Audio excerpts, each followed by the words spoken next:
nanti kan pertimbangan hakim itu tidak hanya bicara soal aspek yuridis saja ya, Iya. tetapi juga aspek sosiologisnya. Ini kan ada beberapa implikasi yang kemudian bisa ditimbulkan apabila misalkan dikabulkan dan juga tidak dikabulkan.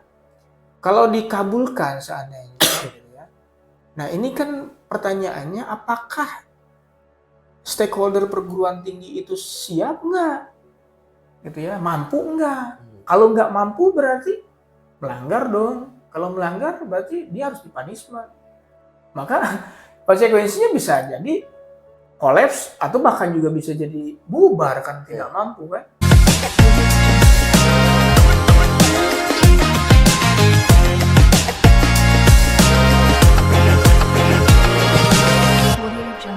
Halo Sobat ISB, kembali lagi dengan saya Samsi di channel ISB Law Center, channel edukasi hukum yang mencerahkan. Nah, dalam sesi bincang hukum kali ini, saya dan Kang Eki akan membahas terkait para pekerja kampus dan juga sejumlah dosen yang menggugat suatu pasal ke Mahkamah Konstitusi. Ya. Nah, kali ini saya sudah, teman ISB juga sudah tahu dan tidak asing lagi. Saya ditemani oleh Dr. Eki Sirojul Baihaqi, SHMH, yang biasa disapa dengan Kang Eki. Nah, Kang Eki, terkait isu sekarang yang terjadi ya di Mahkamah Konstitusi, ada apa sih dengan sejumlah pekerja dan para dosen mengajukan gugatan tentang apa kira-kira? Kalau kita lihat itu kan perkaranya itu masuk beberapa hari yang lalu ya, di bulan Desember, dan tercatat di nomor register 272 kalau nggak salah ya, pengujian undang-undang. Nah, ada apa kita bisa lihat di dalam permohonan yang bisa kita akses di website Mahkamah Konstitusi. Jadi awal mulanya itu kan ada sekelompok dosen gitu ya, serikat pekerja kampus dan juga beberapa personal dosen yang mengajukan gugatan. Kalau kita lihat itu kan di dalam permohonannya itu, permohonan pengujian materialnya itu terhadap undang-undang guru dan dosen, dan juga undang-undang tentang pendidikan tinggi, terutama undang-undang guru dan dosen ya, undang-undang nomor 14 tahun 2005 ya kalau nggak salah. Jadi mereka itu mengajukan uji material terhadap pasal 52 kalau nggak salah ya, pasal 52 terkait dengan gaji dosen yang semestinya diterima oleh mereka gitu.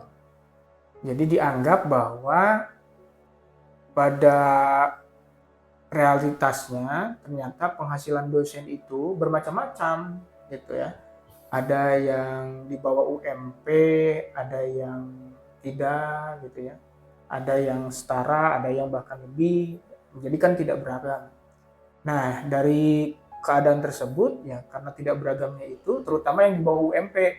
Nah, yang di bawah UMP, upah minimum provinsi itu, mereka keberatan gitu. Mereka keberatan karena tidak sebanding dengan pekerjaan yang dilakukan oleh dosen di beberapa perguruan tinggi. Dianggap itu adalah satu fenomena yang tidak adil, sehingga mereka menganggap bahwa penting untuk mengajukan gugatan atau permohonan pengujian materi terhadap undang-undang guru dan dosen ini. Dengan tujuan apa? Dengan tujuan kalau kita lihat dari permohonannya itu agar gajinya itu disetarakan dengan UMP sesuai dengan wilayah perguruan tinggi masing-masing.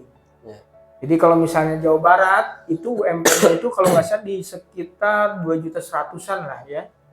Nah ini tentu berbeda dengan provinsi yang lain gitu. Nah itu maksudnya ke sana kalau kita lihat di permohonan. Tentang gaji itu kan? Betul, tentang gaji. Gitu. Jadi dalam regulasi yang ada, apakah sudah ditentukan atau belum nih? Kan kalau pekerja-pekerja di suatu perusahaan ada 2.100.000. Mm-mm. Nah, kalau dosen dan guru apakah ada penetapan harganya atau gimana? Nah, ini yang unik sebetulnya ya. Kalau kita bicara entitas dosen gitu ya. Itu apakah memang disamakannya dengan tenaga kerja pada umumnya atau dengan Nah, guru misalnya? hmm, Nah, sebetulnya bisa iya bisa tidak gitu ya. Jadi satu sisi dia memang sebagai tenaga kerja karena sebagai tenaga kerja dia terikat hubungan kerja dengan institusi di mana dia bekerja. Artinya melekat hak dan kewajibannya. Ada hubungan ketenaga kerjaan di situ. Tetapi pendekatannya juga agak berbeda antara buruh dengan majikan, ya antara tenaga kerja dengan pemberi kerja gitu ya. Dalam hal ini antara dosen dengan pemberi kerjanya, dalam hal ini kan yayasan gitu. iya. Jadi kalau ketentuan secara nominatif yang berlaku universal itu memang tidak ada ya. Setiap dosen itu rata-rata di berbagai kampus itu berbeda gitu ya. Kebetulan saya juga dosen juga ya. Jadi itu tidak sama gitu ya. Itu akan sangat bergantung pada tingkat kemampuan dari institusi perguruan tingginya sendiri gitu. Apakah dia akan menerapkan standar gaji di atas UMP ataupun di bawah, ya itu akan sangat bergantung pada perguruan tingginya sendiri. Jadi memang tidak ada sih ketentuan mutlak ya yang mengatur mengenai kewajiban menggaji dosen itu seperti apa, kecuali untuk dosen PNS barangkali. Ya, untuk dosen PNS dan berstatus atau bekerja di perguruan tinggi negeri itu barangkali ada gitu ya. Itu ada PP-nya khusus untuk tenaga pengajar, tenaga pendidik termasuk dosen yang status sebagai PNS. Itu akan diatur sesuai dengan atau disesuaikan dengan misalnya golongannya, dengan pangkatnya gitu ya dan lain-lain. Nah, berarti yang sekarang terjadi ini berarti yang terjadi di lingkungan yayasan swasta gitu kan? Ya pada umumnya ya, karena kalau kita lihat dari permohonan itu memang banyak ya dosen yang berlatar belakang dia dosen tetap pada perguruan tinggi swasta gitu, kelihatannya seperti itu. Jadi memang yang sulit itu kan memang mengatur gaji dosen khusus untuk dosen di perguruan tinggi yang berstatus dosen tetap yayasan gitu. Nah, secara regulasinya gimana? Apakah ada ketidakadilan struktural atau gimana antara swasta dan negeri? Kan tadi kalau swasta ya perguruan tinggi swasta kembali lagi ke kemampuan si yayasannya. Ya. Nah, ini ketidakadilan struktural atau gimana ini? Ya, barangkali kalau kita lihat memang ini ada yang salah dalam ekosistem pendidikan tinggi ya di kita. Memang salah siapa ya kita refleksi bersama-sama ya. Bisa jadi ini salah semua pihak gitu. Dalam artian begitu tingginya permintaan dari masyarakat untuk membuka perguruan tinggi gitu. Nah, ya artinya pemerintah ketika misalkan memenuhi syarat otomatis legalitas itu diberikan. Nah, ada ketidakadilan nggak di situ? Ya memang kalau kita lihat misalnya dari sisi sumber daya antara perguruan tinggi negeri dengan perguruan tinggi swasta itu jelas ya kalau perguruan tinggi negeri itu disupport oleh keuangan pemerintah ya, oleh APBN terutama itu. Meskipun sekarang itu status kelembagaan perguruan tinggi di negeri juga sudah mulai ada yang BLU berbadan hukum gitu ya. Kemudian juga artinya pengelolaan perguruan tinggi itu diserahkan kepada internal manajemen perguruan tingginya. Jadi tidak lagi menjadi beban pusat kecuali beberapa hal tertentu seperti halnya misalkan gaji dosennya dan lain sebagainya itu masih tetap disupport. Sementara kalau misalkan perguruan tinggi swasta, siapa yang membayarnya, siapa yang menggajinya? Itu akan sangat bergantung pada input keuangan dari perguruan tingginya masing-masing. Artinya sumber pendanaan yang paling utama itu dari mana? Dari mahasiswa. Hanya mengandalkan dari mahasiswa. Ya. Dari nah, hasil ini UKT ya, seperti itu. dari UKT mahasiswa. Nah, artinya semakin banyak mahasiswa, semakin stabil keuangannya. Tapi semakin sedikit, ya justru ini juga akan membuat keterbatasan ya manajemen di dalam mengelola sumber daya, termasuk juga menetapkan standar gaji bagi dosen yang ada di lingkup perguruan tinggi tersebut gitu. Meskipun sekarang itu sebetulnya untuk mensupport kesejahteraan dosen itu, pemerintah memang memberikan satu program sertifikasi terhadap dosen. Cuman kan sertifikasi dosen ini tidak semuanya dosen bisa mendapatkan sertifikasi gitu. Belum semuanya kan. Dan besarannya pun memang ya lumayan gitu untuk mendukung atau memenuhi lah kebutuhan atau kesejahteraan dosen, meskipun tidak besar sebetulnya, tidak besar. Jadi gitu.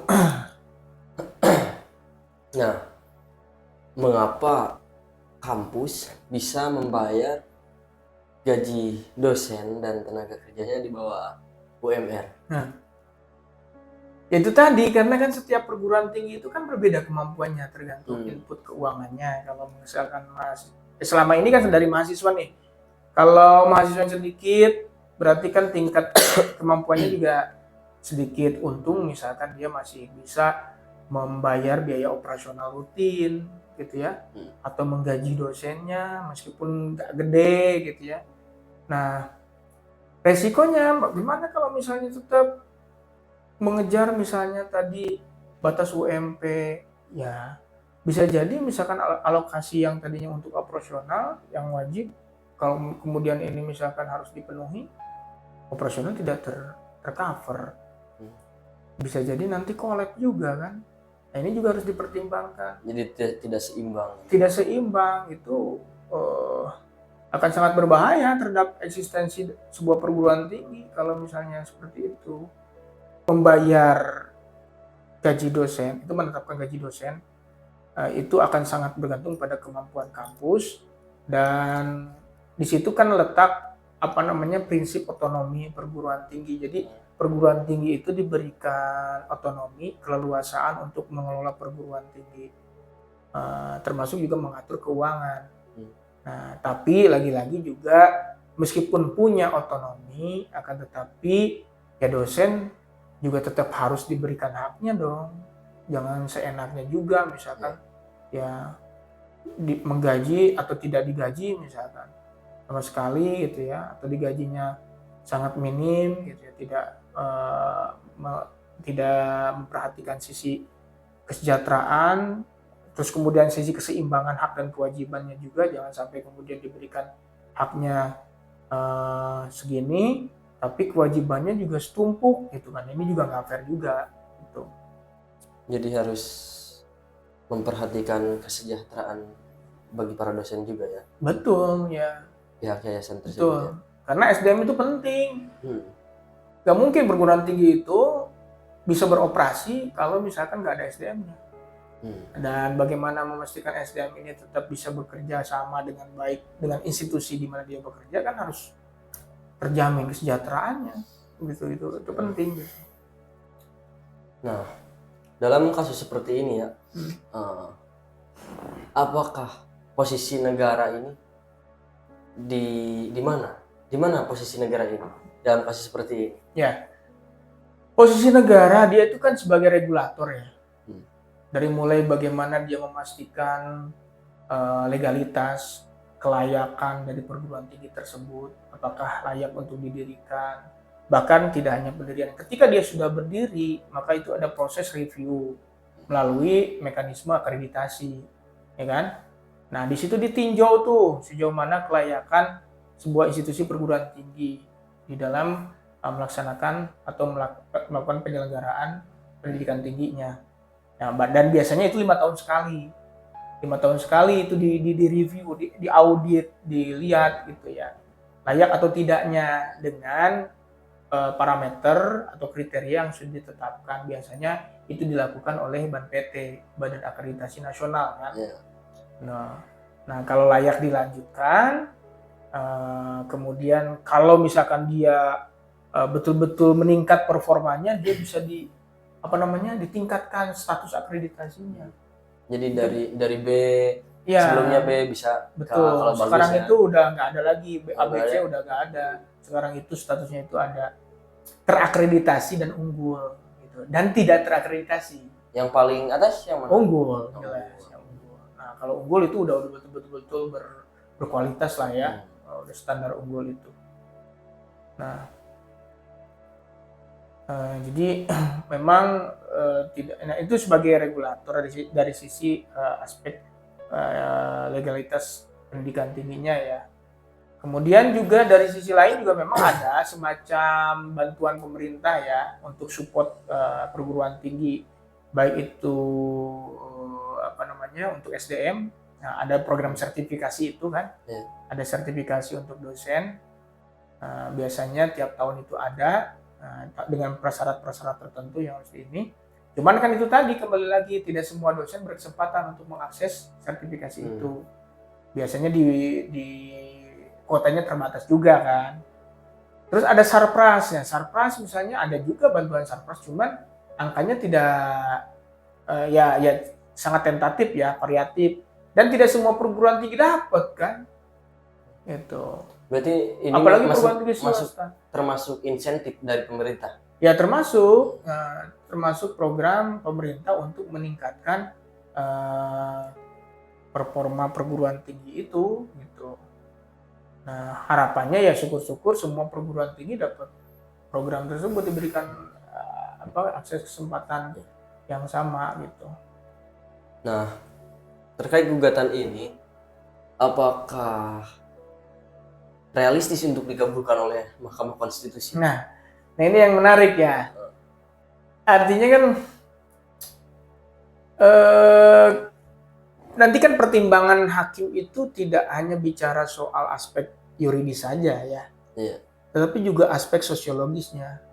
Ini kan ada beberapa implikasi yang kemudian bisa ditimbulkan apabila misalkan dikabulkan dan juga tidak dikabulkan. Kalau dikabulkan seandainya, gitu ya. Nah ini kan pertanyaannya, apakah stakeholder perguruan tinggi itu siap nggak, gitu ya, mampu nggak? Kalau nggak mampu berarti melanggar dong. Kalau melanggar berarti dia harus dipunishment. Maka konsekuensinya bisa jadi kolaps atau bahkan juga bisa jadi bubar kan, tidak mampu kan gitu. Kalau dikabulkan, kalau tidak dikabulkan, artinya negara juga harus membuat satu opsi atau solusi alternatif untuk menjawab fenomena ini, gitu ya. Karena memang dosen juga berhak untuk sejahtera dong. Itu dia, apalagi dosen yang memang betul-betul sudah berkontribusi banyak ya untuk masyarakat dengan kerja-kerja misalnya pendidikan, tridharma itu ya, pendidikan, riset, penelitian, pengabdian masyarakat. Dia patut dihargai karena sebagai profesi.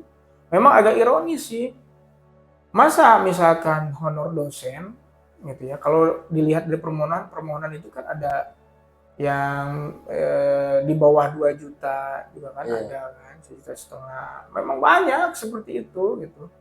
Ada yang di atas 2,5, ada yang di atas 3, ada di atas misal sampai mencapai 4 juta, 5 juta juga ada gitu. Tapi kan lagi-lagi itu. Nah, negara juga harus berpikir gimana caranya, apakah misalnya semua dosen yang sudah terdaftar gitu, terregistrasi gitu ya, di misalkan PDDT sebut saja gitu ya, itu diberikan subsidi atau bagaimana gitu ya, insentif atau diikut sertakan ya, betul, apapun itu namanya. Kalau sekarang itu sertifikasi, diikut sertakan sertifikasi. Cuman lagi-lagi kan negara juga terbatas kemampuannya. Tidak mungkin semua dosen kemudian disertifikasikan gitu. Nah ini juga problem. Nah apakah memang kita harus membatasi industri perguruan tinggi ini jangan sampai kemudian terlalu longgar, pemerintah memberikan izin gitu ya, karena pada akhirnya resikonya memang seperti itu. Kembali lagi harus melalui pertimbangan yang lebih matang. Betul, harus melalui pertimbangan yang lebih matang. Nah, terkait kesejahteraan bagi dosen dan para pekerja kampus ya, apakah harus tetap dikorbankan demi berkelanjutannya kampus? Ya, saya kira semuanya akan sangat bergantung pada kesepakatannya, kesepakatan antara kampus dengan dosen itu sendiri. Ya, tetapi juga harus mempertimbangkan hak-hak dasarnya juga dong. Orang masa iya dipekerjakan, tapi nggak dibayar, gitu kan? Nggak dipenuhi hak-haknya, kesejahteraannya dan lain-lain. Nah, juga harus diperhatikan itu.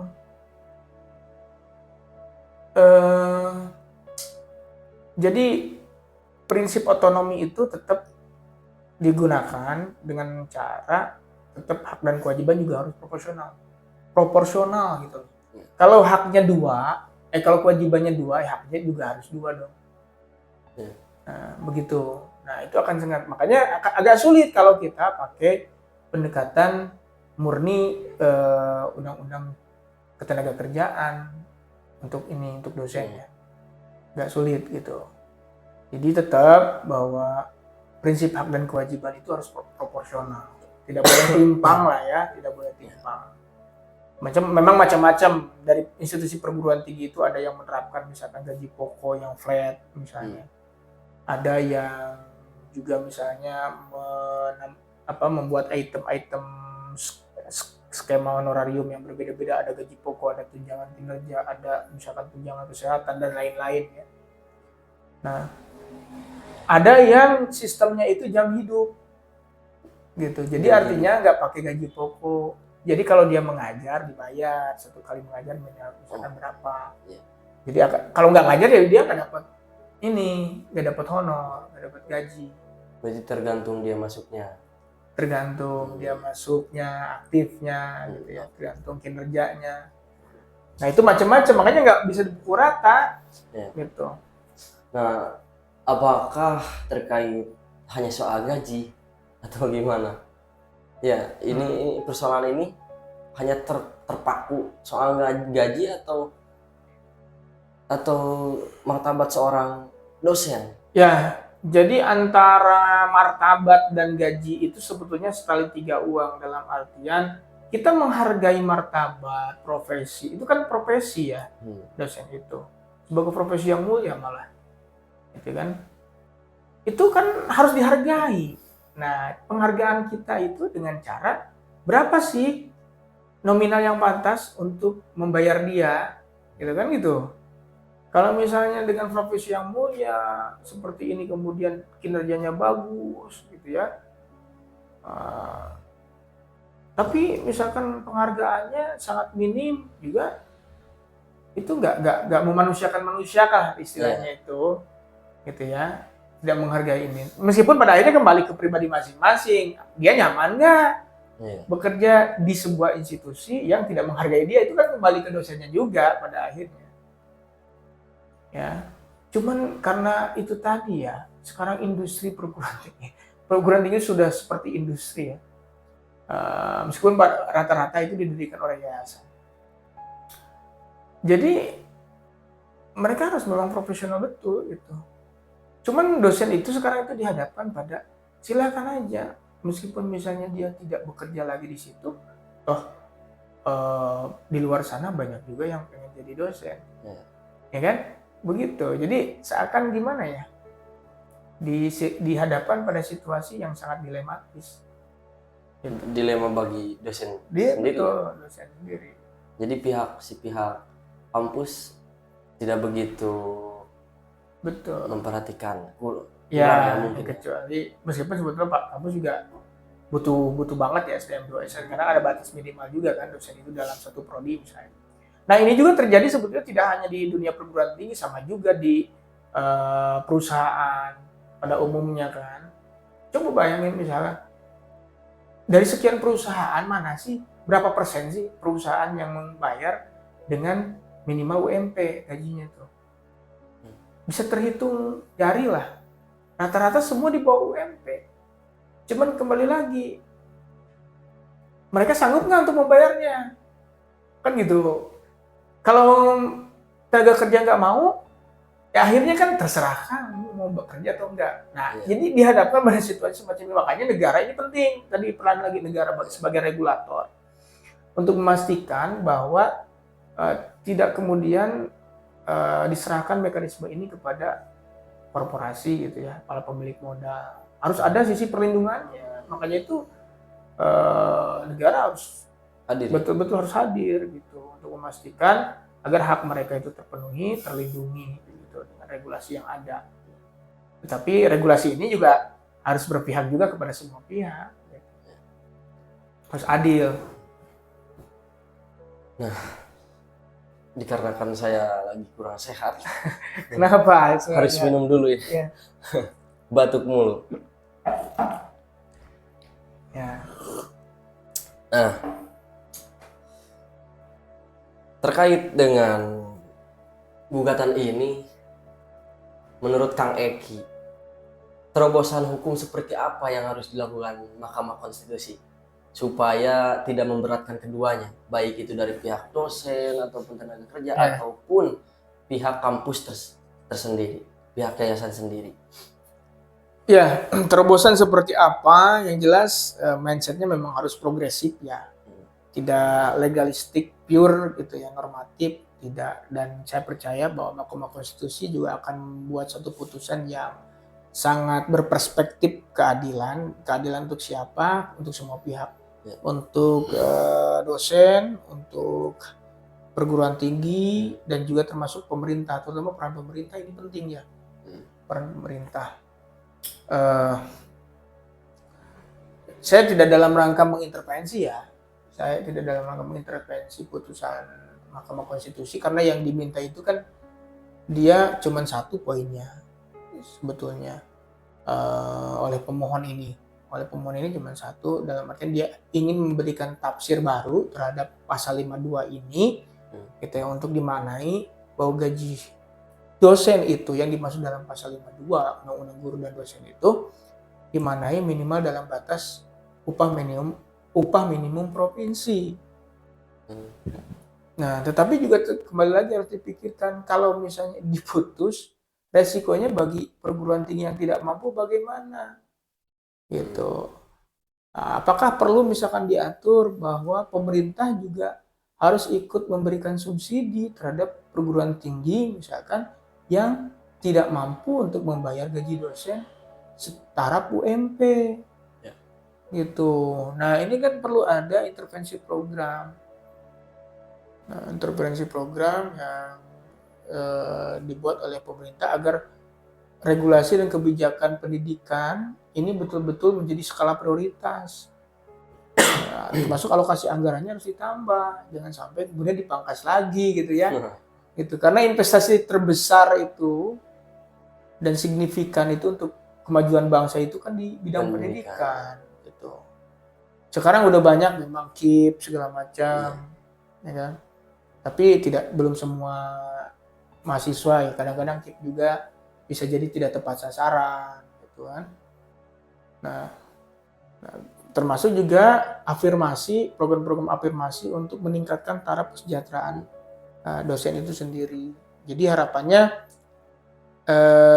Mahkamah Konstitusi bisa membuat satu putusan yang betul-betul adil untuk semua. Nah, terkait insentif ya, apakah sudah ada bagi dosen-dosen di pihak swasta ini? Insentif itu kan seperti yang saya tadi bilang bahwa sejauh ini pemerintah itu membuat satu program sertifikasi khusus untuk dosen. Kalau di guru itu ada sertifikasi pendidik kalau nggak salah, serdik ya, sergur, sertifikat guru atau apalah istilahnya. Sama, dosen juga sama, pemerintah memberikan ini program sertifikasi. Di situ kan ada juga nanti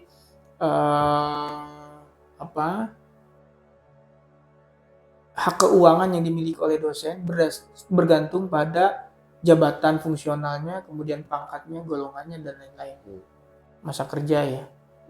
Berarti ada insentif? Ada, ya, cuman belum semua kan, belum bisa diimplementasikan untuk semua dosen maupun guru. Jadi masih terbatas. Masih terbatas, betul. Nah, terkait ini, apakah Bapak Presiden Prabowo juga penting dalam hadirnya Oh iya jelas. gugatan ini? Nanti kan pihak pemerintah juga menjadi pihak terkait, gitu ya, Iya. dalam perkara ini, gitu. Karena yang digugat itu kan undang-undang ini yang berkepentingan siapa? Pemerintah salah satunya. Termasuk juga DPR, kan? DPR juga semua harus pihak, hadir ya? betul. Nah, barangkali juga nanti institusi Kementerian Pendidikan Tinggi, ya kan, yang terlibat dalam proses ini, gugatan ini atau permohonan ini juga nanti akan diminta keterangan, akan memberi keterangan gitu. Gitu.